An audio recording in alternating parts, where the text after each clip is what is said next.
मित्रों, जय भीम, नमो बुद्धाय।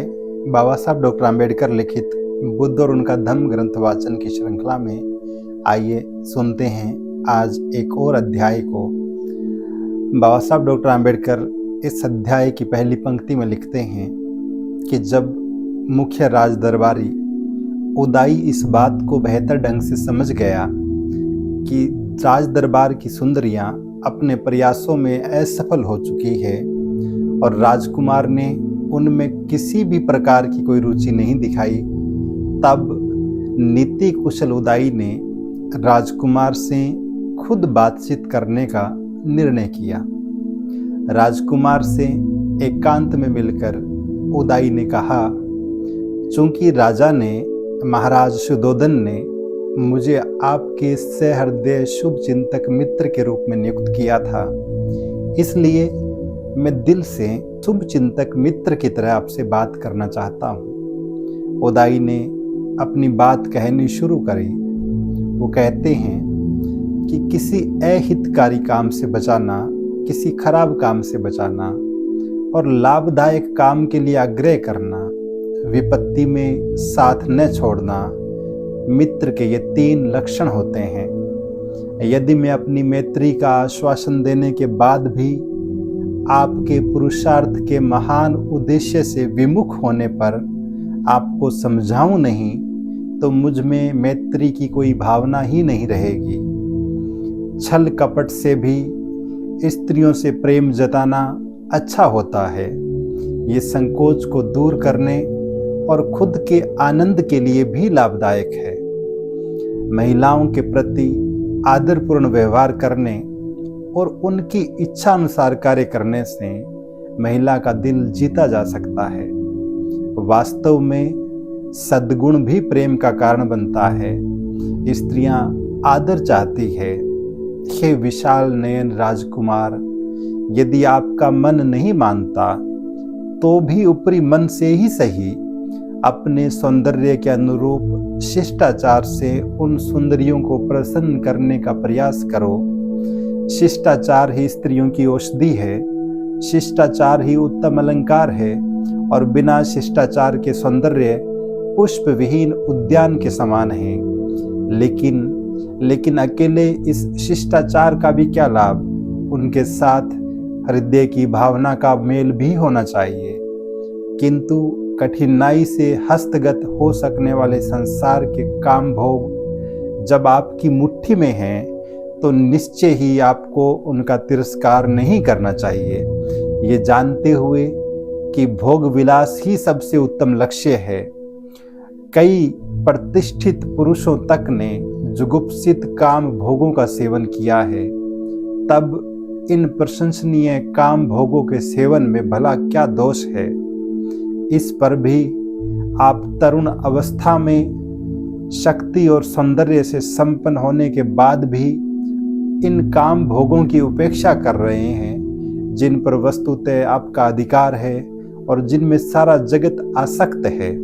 जब उदाई ने ये बातें कही तो राजकुमार सिद्धार्थ बहुत गहराई से सुनने के बाद अगले अध्याय में उदाई की बात का जवाब देते हुए कहते हैं, बाबा साहब लिखते हैं बड़े रोचक ढंग से कि पवित्र परंपरा से समर्थित इन निरर्थक वचनों को सुनकर मेघ गर्जन जैसे स्वर में राजकुमार सिद्धार्थ ने उत्तर दिया, आपकी स्नेह सिक्त भाषा आपके ही योग्य है, लेकिन मैं स्वीकार करवा दूंगा कि आप कहाँ मुझे गलत समझ रहे हैं। मैं संसार के विषयों की उपेक्षा नहीं करता, किंतु मैं इस बात को जानता हूँ कि सारा संसार इन्हीं में आसक्त है, लेकिन ये याद रखते हुए कि सारा का सारा संसार अनित्य है, मेरा मन इन विषयों में सुख नहीं पा सकता। यदि ये स्त्री सौंदर्य स्थायी भी रहे तो भी इच्छाओं की मौज मस्ती में आनंद मनाना बुद्धिमान आदमी की योग्य नहीं है। और जो आप ये कहते हैं कि बड़े बड़े लोग भी इन विषयों के शिकार हुए हैं, तो उनका अनुसरण करना भी ठीक नहीं है, क्योंकि अंत में वे सारे के सारे विनाश को प्राप्त हुए हैं। जहाँ विकार है, जहाँ सांसारिक वस्तुओं से लगाव है, जहाँ असंयम है, वहाँ वास्तविक महानता हो ही नहीं सकती। और जब आप कहते हैं कि स्त्रियों के साथ छल कपट का व्यवहार करना चाहिए, तो मैं समझता हूँ कि छल कपट बिल्कुल भी ठीक नहीं है, भले ही वो शिष्टाचार के साथ ही क्यों न किया जाए। यदि वहाँ यथार्थता नहीं है तो स्त्रियों की इच्छा के अनुसार कार्य करने से मुझे खुशी नहीं होती। यदि मनुष्य के मन और स्वभाव में एक रूपता नहीं है तो मैं कहता हूँ कि ऐसे आचरण पर भी धिक्कार है। जहाँ चित्त वासना के अधीन है, जहाँ मिथ्या में विश्वास किया जाता है, जहाँ असीम आसक्ति है और जहाँ विषयों की सदोषता का यथार्थ दर्शन नहीं, तो ऐसी वंचना में भला रखा भी क्या है।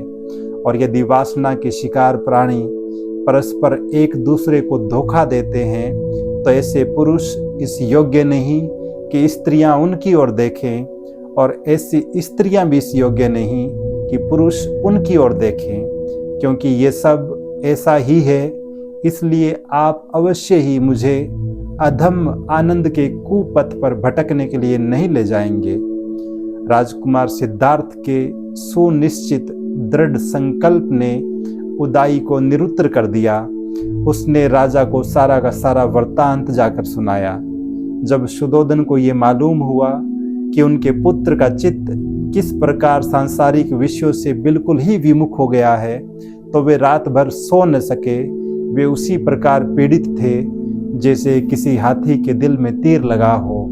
उन्होंने और उनके मंत्रियों ने अपना अधिकतम समय आशावान होकर विचार करने में लगाया कि वे किस उपाय से राजकुमार सिद्धार्थ को संसार के विषयों की ओर अभिमुख करें और उस जीवन से विमुख कर सकें जिसकी ओर अग्रसर होने की सिद्धार्थ पूरी संभावना जता चुके थे। लेकिन उन उपायों के अतिरिक्त जिनमें वे असफल रहे थे, उन्हें कोई भी दूसरा उपाय नहीं सूझा। जिनकी पुष्पमालाएं और अलंकार व्यर्थ सिद्ध हो चुके थे, जिनके हाव भाव और आकर्षण कौशल निष्प्रभावी सिद्ध हो चुके थे, जो हृदय में गहन प्रेम छिपाई थी, ऐसी स्त्रियों के अंतःपुर को भी भंग कर दिया गया था। इस तरह से बाबा साहब डॉक्टर आम्बेडकर इस अध्याय में राजकुमार सिद्धार्थ के दृढ़ संकल्पित मन के बारे में बहुत रोचक ढंग से बात करते हैं। आज के इस वीडियो में इतना ही।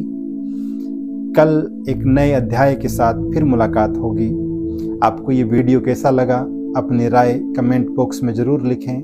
साथ ही यदि आप इस चैनल को पहली बार देख रहे हैं तो सब्सक्राइब भी करें। आप सबको बहुत बहुत साधुवाद।